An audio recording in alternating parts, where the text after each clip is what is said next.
Good morning. It is Thursday, the 10th of April, 2014, at 8:47 in the morning here in Cryptorado Springs, Cryptorado. Top of the blockchain is 295125, and the Merkle root begins with CF933D22. Let's follow some Bitcoin. So the most exciting thing to announce today is that I have released the 1.2.0 version of Follow the Bitcoin. I have installers for Windows, I have a disk image for Mac, and I also have added an RPM and a deb bundle for Linux users. The most exciting thing I have to announce, though, is that Follow the Bitcoin is now on the Mac App Store. So if you have a Mac, you can get this application really easily. Now for people who say that, by supporting Apple, I'm supporting an oppressive walled garden. Well, what's going to blow your mind even more is that this app is written in Java, yet another allegedly oppressive walled garden that you probably are going to hate just as much. So, haters going to hate. And if you don't like the App Store, don't use the App Store. And if you're really that, excited about your software, you could just go on GitHub and build it yourself. This is currently licensed under GPL version 2, so it's free as in speech. Go ahead and do what you want with it. So another story that hit the web this week is something called the Heartbleed bug. This was a bug in the OpenSSL library that was pretty critical. Bruce Schneier, he's a famous cryptographist and well-respected cryptographist on the internet, has said that on a scale of 1 to 10, this exploit ranks as an 11.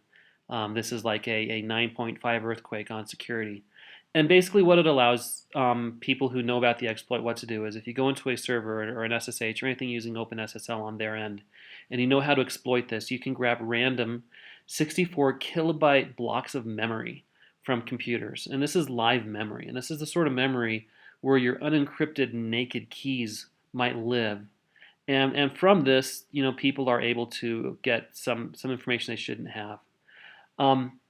The reason I mention that is two things. Number one, if you are using Bitcoin Core or Bitcoin QT, you should drop everything and go get the 0.9.1 release of Bitcoin Core and install it on your systems immediately. Do not pass go. Do not collect 200 Bitcoin. Just install it and fix it right now because Bitcoin Core was affected by this bug, and the new build has the fix in it that will allow you to not be compromised. The second reason is there was a story that came out over the weekend from BTC GM. There was a heist that happened on some of the accounts. About 42 Bitcoin, I think, was the total. We'll see this a little later as we go into the analysis. Was stolen and traced to someone on Twitter known as QWERTY or UIOP. I'll just call him QWERTY from here on out.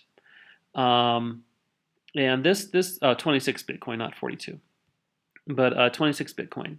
And they have some really good analysis on CryptoCoinNews.com and a really good follow-up of the story. Now, follow-up on the story, BTC Jam did the professional thing, and they covered the losses of their customers. So if you were a customer that had an account that lost that, they covered it. However, they really could have weaseled out of it because all the affected customers were not covered by two-factor authentication. So if you are using off-blockchain storage, or any storage on your stuff, two-factor authentication is probably the best thing to do because this alone stopped this hack from happening. This was the low-hanging fruit that the hackers were able to steal. But to continue the story, this money was tracked immediately into a tumbler, and that's the Bitcoin that I want to go through today. The Bitcoin I want to follow. I want to show visually what a tumbler looks like. So it's this address 16879. 16879, all right, 16887V9. Let's copy this link and let's go to the follow the Bitcoin. So we'll show you, there we go, my copy paste is horrible. So let's go ahead and, so we got 11 ins and 1 outs, and here's the address. Now this was the sweep transaction. This was one where all of these accounts, these I think were traced to the accounts of BTC Jam. And all of these went into a 1JBBQ address. And they were all swept into this transaction. And then immediately what happened, look at this as an interesting transaction, 15 in and 31 out and 0 unspent. So let's go ahead and expand this one. And so here we get some really, really complex, goofy looking graphs here going on. Got a bunch of randoms ins and outs, and it really changes the structure of it. What people said immediately is they put them into a tumbler. And I have, this was the conjoin tumbler from blockchain. And well, people say, well, you can just follow the trail. You can trace everything from it.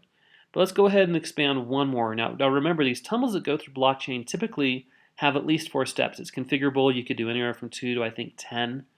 But so let's go to the second level of the tumble and see what happens. Okay, it's rendering. Oh, the dangers of a live show. There we go.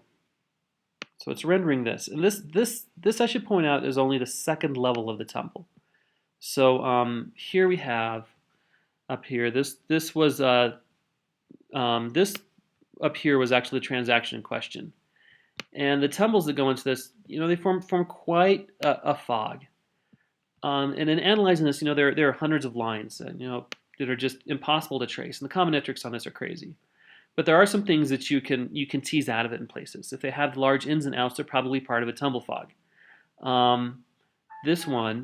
This particular coin was spit out 2 days ago and it hasn't been touched. So that's probably an output of the fog. Here we have a nice round 3 Bitcoin. Again, probably another output of the fog.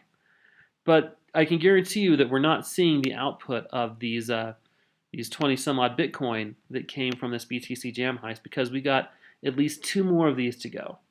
And if you're using my tool and you run into a Bitcoin fog and use the expand all outputs, please stop after the first version, because if you try and expand all outputs to a third or a fourth level of the fog, it will blow up the machine, because the number of connections, the number of lines just go crazy. And quite frankly, that's because that's the way that these tumblers are designed to work. It's actually the way cryptography is designed to work. It's not that you can't do it, it's that it's computationally infeasible and impractical, and it's more efficient to go about other ways to try and crack the information. Now, looking at this fog, I think there are ways to tease information out of this tumbler fog. But right now I don't have the analysis tools built in this application yet. That's something I'd like to do in the future, but we'll see. So if there's one takeaway from this YouTube video today, that is update your software. If it even mentions an SSL vulnerability, do it, and do it immediately. You don't want to be caught like this.